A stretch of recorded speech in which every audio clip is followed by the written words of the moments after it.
Women Taking the Lead, episode 224. Once you get this organizational thing nailed, and everyone can be organized, it's a myth that you can't. It's a skill that you need to learn. Once everybody knows they can get organized and starts taking action on that, the byproduct is you're going to be organized with a lot of extra time, and then you too can follow your passion and your dream and make your impact on the world that you are meant to do. Hello, my name is Jody Flynn and welcome to Women Taking the Lead, where we are all about creating blasts of inspiration to help you overcome self-doubt so you can lead with confidence, integrity, and a sense of humor. Head over to womentakingthelead.com to join the community and get the resources to support you on your leadership journey. Now, your future awaits, so let's get started. The nature of work is changing again. The internet has enabled more people to become self-employed professionals and small business owners, more connected, mobile, more autonomous, and working in new jobs that could not have been imagined just a few years ago. To keep up, check out FreshBooks at freshbooks.com/lead. Hello, everyone, and thank you for joining us today. I'm here with Lisa Woodruff, who is a professional organizer, productivity specialist, and author of The Mindset of Organization. Take back your house one phase at a time. Lisa believes organization is not a skill you're born with. It is a skill that is developed over time and changes with each season of life. Lisa has helped thousands of women reclaim their homes and finally get organized with her practical tips, encouragement, and humor through her blog and podcast at organize365.com. Lisa, especially in this season of cleaning and reorganizing, it is an absolute pleasure to have you on Women Taking the Lead. And your bio is awesome, and I love it, and I get inspired every time I read it. But it's just it's like a 10,000 foot view of you in your life. So if you could, tell us more about you and your own humble beginnings. Well, Jody, thank you so much for having me on the podcast. I love doing podcast interviews and meeting other women who are entrepreneurially minded and looking to grow their leadership skills. I love leadership. Mm-hmm. So I'm in Cincinnati, Ohio. I have two teenage kids right now, almost 16 and 17 years old. And I have always been an organized person. I was a born organized person.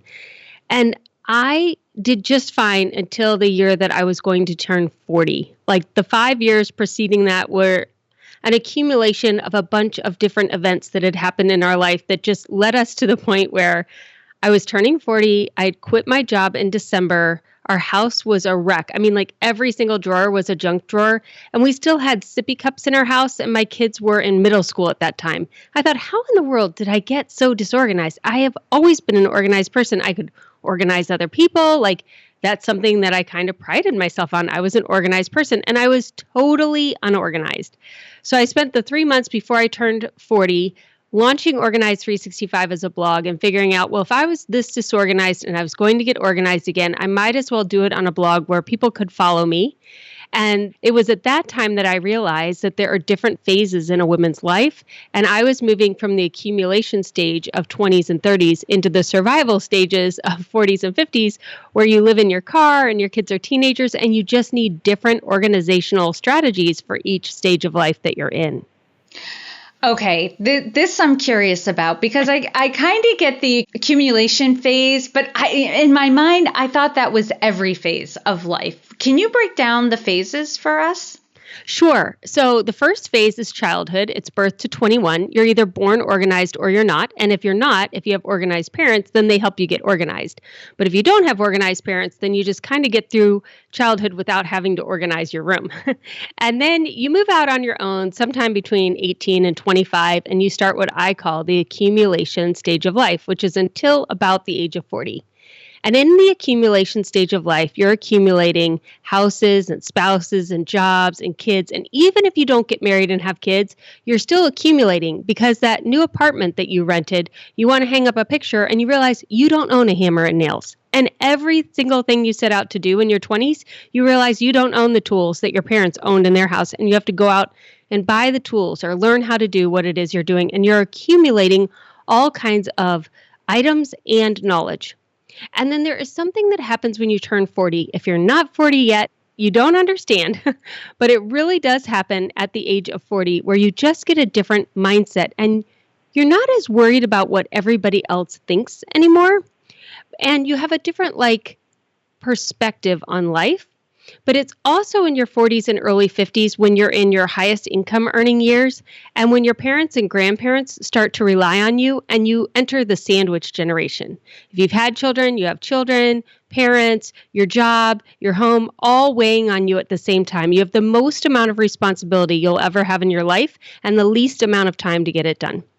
And then sometime around the age of 55, 60, it starts to lessen this amount of responsibility that you have. And you have a little bit more time in your life where you could think about how to downsize all the accumulations that you've accumulated in 55 years and what kind of a legacy you really want to pass on to the next generation.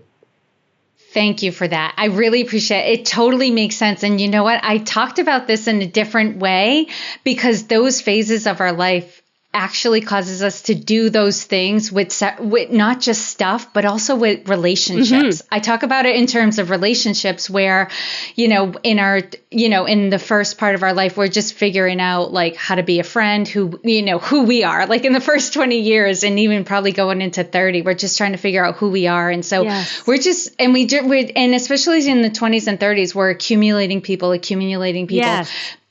But then when we get into what you call that sandwich generation phase of where you have the most responsibility with the least amount of time, that's when you also start getting very selective about who you give your time to. Yes. And it's usually only people who are reciprocal or only people who share my values, only people who, are in alignment with me. We get very selective about our friends and we go through this weeding process.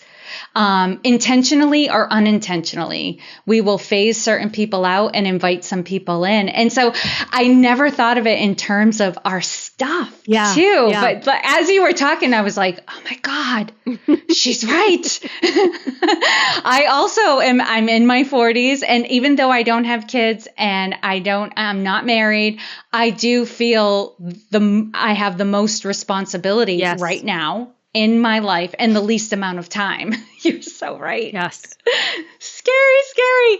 All right, Lisa, that was a great kickoff. So now we're going into the next phase of this conversation where we're going to talk about playing small moment. These moments we typically share, it's a human experience where we don't fully recognize our full value. And, and we go through phases of this because, we're not quite sure what we're capable of. Then we do something that proves that we're capable of more than we thought we were. And then we're on to the next thing. We're always more capable of what we think we are. But sometimes there are those moments that really hit it home for us. So if you could share with us a playing small moment of yours and the lessons you've learned from it. So when I started Organize 365, I had been in a direct sales company prior called Creative Memories. I was in it for over a decade. I was a leader. I loved it.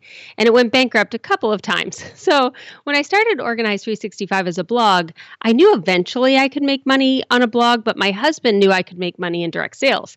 And so he said, find a direct sales company and start selling something. So I joined Clever Container, which is an organizational product company. I'm not currently a member, but I was then. And how this is sold is most direct sales companies sell their things. You go into people's homes and you do little parties and you show whatever your widget is and talk about how awesome it is. So I was showing these acrylic plastic containers and the company was really young, so we didn't have a huge product line. And I'd been doing this for decades. So I'd been to a lot of parties and I'd done a lot of parties. And my largest party was, maybe 14 people. But when I started with Clever Container, my parties were so big. They were 19 people, 21 people, 25 people jammed in somebody's living room. So after the third party like this, I looked at the hostess and I thought for sure there would be people that I knew. That's why there were so many people coming. And I didn't know any of these people. And I said, why are there so many people here? Not what you should ask, right? And she said, well, Lisa, everyone wants to know what a professional organizer has to say. And I was like, oh, that's me. I'm a professional organizer. I had no idea that's what I was called or that's what the next day I started my professional organization business. Literally within a week, I had my packages made and everything ready to go into people's homes and organize. And I never looked back, but I didn't know that's what I was or what I should be doing until I asked. And somebody said, you're a professional organizer. It's way beyond selling these plastic containers. So that was a really big aha moment. I just couldn't even see it. I was too close to it. Oh, you know what? I love that you tell this story, Lisa, because I find a lot of people have that type of moment where it's somebody else who points out to them, well, you're already doing this. You're already really good at this, and for me as a coach, I find I'm saying that a lot. Like that's part of my job is to kind of be a mirror to other people, when they're asking questions or expressing doubts, to hold up the mirror and be like, well, you're already pretty awesome. Yeah, right. So this is really great. And, I remember I was a part of an organization teaching people, how to do some sales, how to do inviting, that sort of thing. And somebody tried to make a case for me why they weren't really good at it when they had already been responsible for several other people to join us. Like they had invited them, and joined the group. I'm like, well, the proof is in the pudding, it's right here. And he was like, oh my God, I would have never noticed it. Right. Because sometimes we go through life with these stories in our head about who we are, what we're capable of, what we're not capable of. And sometimes we're even doing it and we still don't see how good we are. So that is just, I love that story, Lisa. So take us a little further now, because the next thing I want you to share is a wake-up call moment. Like for a lot of us, we experience it one of two ways. It's either like a light bulb moment, like an aha, like suddenly everything clicks into place and we can see clearly. Or, people joke about like, oh, the universe had to send me like 5 messages and then finally hit me over the head before I realized like, oh, this is what I'm supposed to do. But with each case, however it happens for you, there's a moment where you're ready to take action. So if you could share with us what led up to that moment and then the steps you took that led to your success. So I started this blog in January of 2012, but I had a blog before this and I had been watching bloggers since 2008.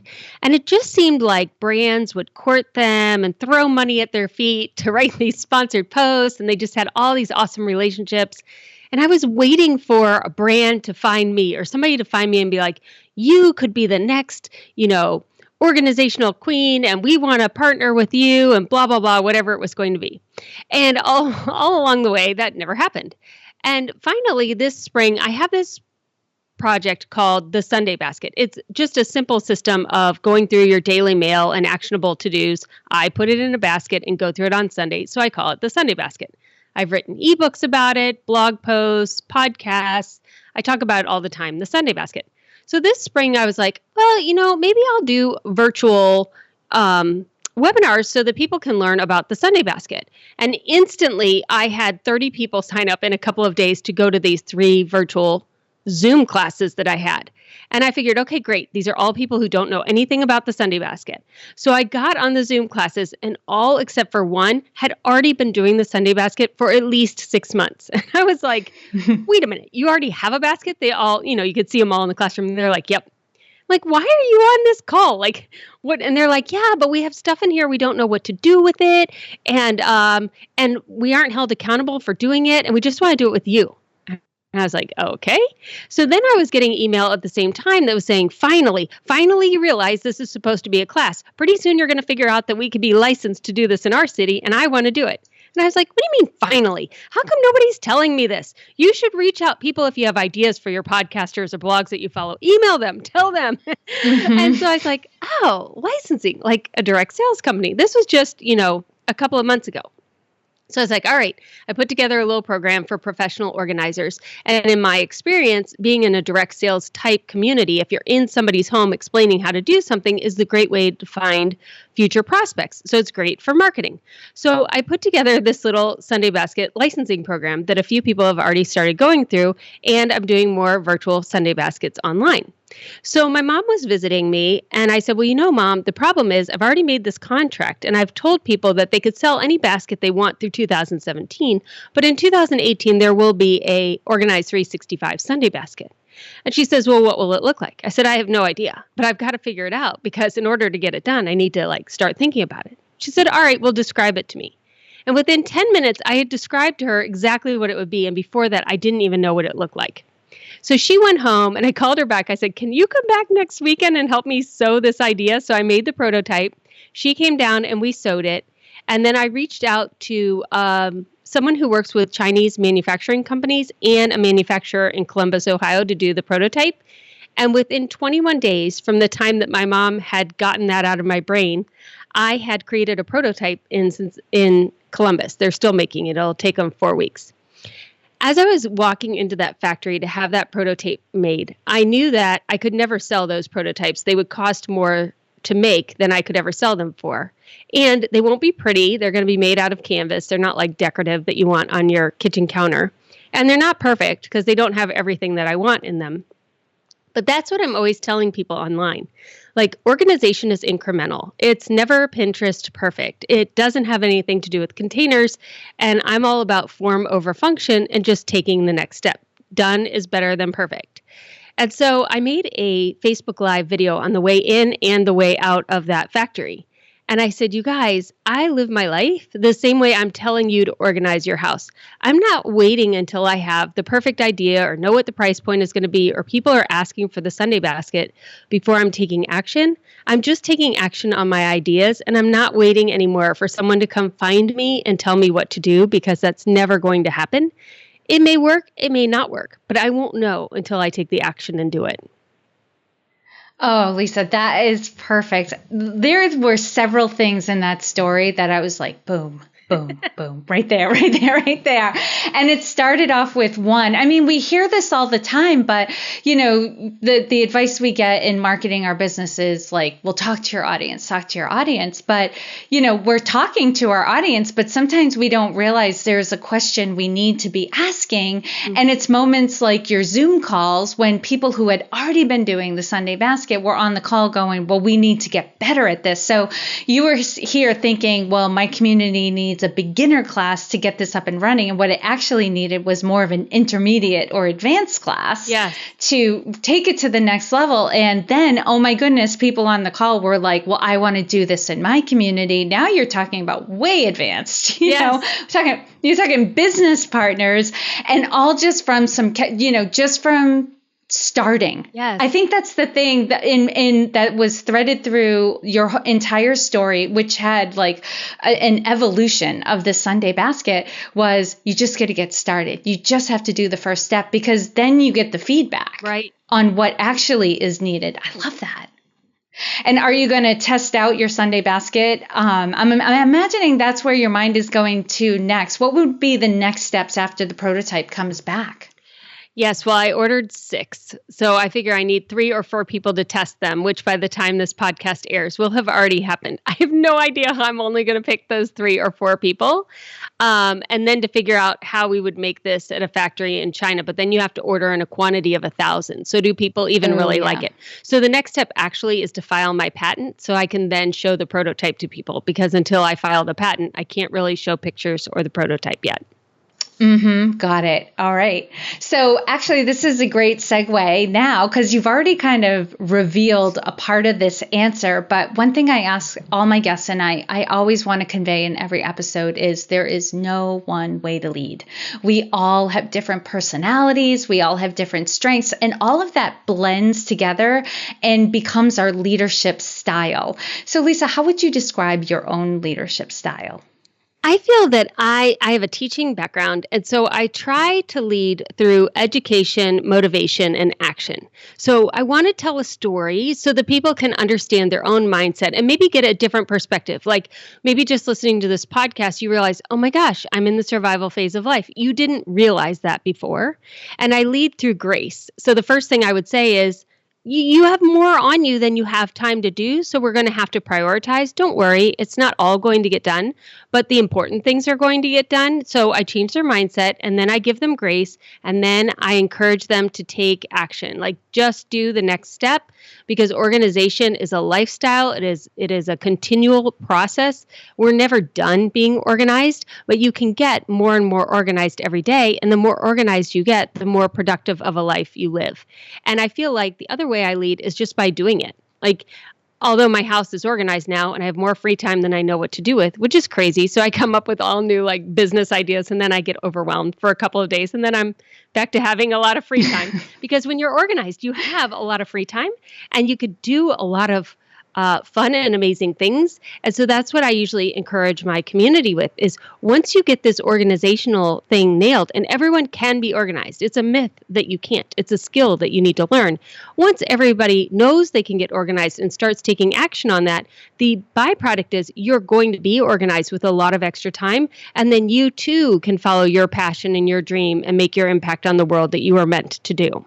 Mm-hmm. I oftentimes have people say that for the feedback I get from me is people are blown away with how much I get done in my business and how consistent and how my podcast has been going for 2 years now and 2 episodes come out every week and they don't know how I keep up with it. And it's like, it is organization. Mm-hmm. It's having systems, it's having processes. It's where, we're not trying to recreate the wheel every time we're doing an episode. And, and I love how your leadership style is actually perfect for the women in your community. It sounds like you have a lot of women like I have in my community where there's some perfectionism going on, a little bit of control, and having that like come as you are and giving grace is very important for people who are perfectionistic, especially women who are perfectionistic, because we get so stressed out by not having everything exactly the way it should be. But the only way we get our lives to where it needs to be is if we allow ourselves to be a little imperfect along the way. Absolutely. You need to be sure you are ready to meet the needs of your business and your customers.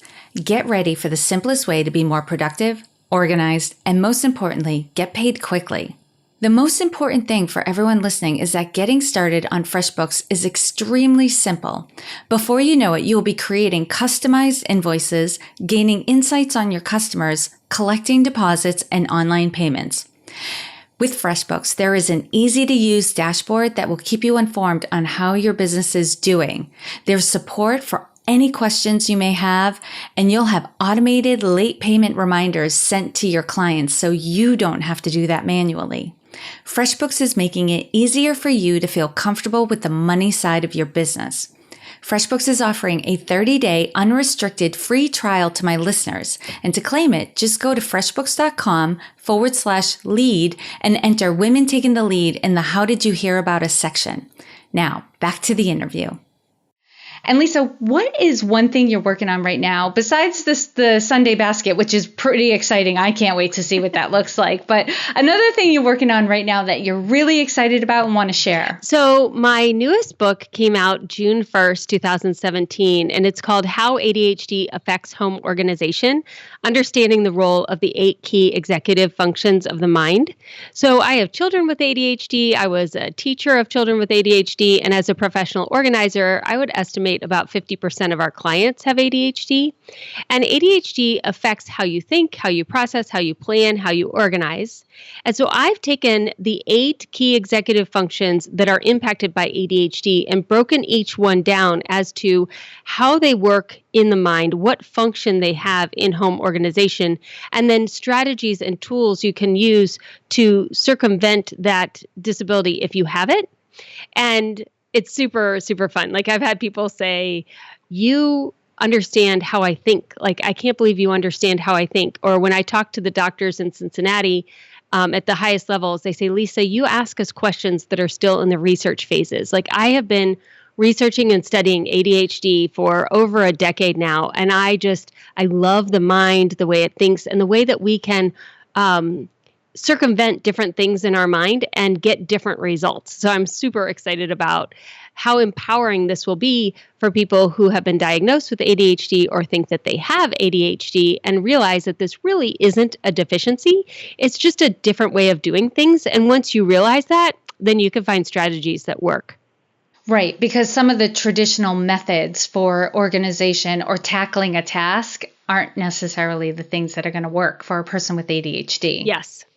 And that's amazing. I've met several people. I wouldn't say overwhelming. I meet a lot of adults who are so overwhelmed. They say, I think I have adult ADD or ADHD. And I'm like, well, I don't know about that. But your book would also be a good place to go to kind of resolve that. Well, yes. And these 8 executive functions that we all have these, and no one's perfect in all of them. So even if you are not diagnosed with ADHD, are all 8 executive functions up to the highest capacity they can be? Well, no, not for anybody. So anybody's going to be able to find strategies for that.